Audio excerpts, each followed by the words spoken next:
لو كانت صناعة السكر في السودان رجلا لدخل الجنة. هكذا توصف هذه الصناعة التي أنقذت إيراداتها ولسنوات طويلة الخزانة من العجز، ثم صارت اليوم بوابة السودان لغزو العالم بسلعة استراتيجية. صناعة السكر في السودان من الصناعات الرائدة، ونقول دوما أنها هي صناعة قاطرة. وبالفعل فهي أنجح صناعة في السودان وأكثرها نموا وتنوعا، وهي الوحيدة التي تعمل بأكثر من طاقتها القصوى.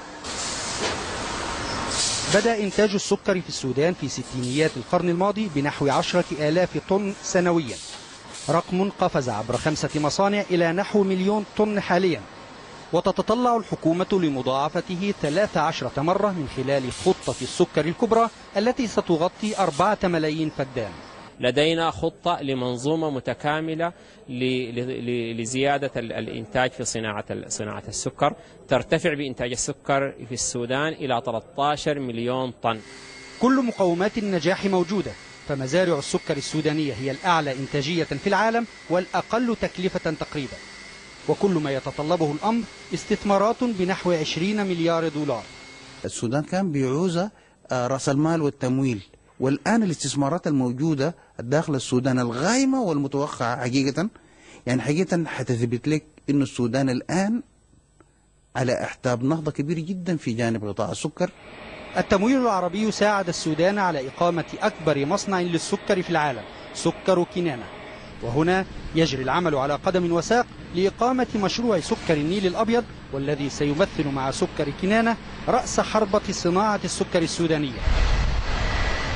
ويدرك السودانيون جيدا حيوية هذه الصناعة التي باتت العلاج السحري لأكبر مشكلتين في العالم، الغذاء والطاقة. فإلى جانب إنتاج السكر والعسل، فهذه الصناعة تنتج أيضا الأعلاف والألبان واللحوم البيضاء والحمراء، إضافة إلى الوقود الحيوي. دي المنظومة الجديدة لصناعة السكر اللي هي العالم كله يتحدث عنها الآن. ولكن ولأننا في بلد المفارقات، فالحكومة تفرض ضرائب على السكر تصل إلى 50%، بما يجعل سعر السكر السوداني في السعودية أرخص منه في السودان. يملك السودان كل المقومات المطلوبة لغزو العالم بهذا المنتج الاستراتيجي، ويبقى ضعف التمويل العربي هو الحلقة المفقودة لكي يتحول السودان إلى كوبا العرب وإفريقيا في إنتاج السكر. أيمن جمعة، الجزيرة، من مركز صناعة السكر العربي، ولاية النيل الأبيض، السودان. حول هذا الموضوع معنا من العاصمة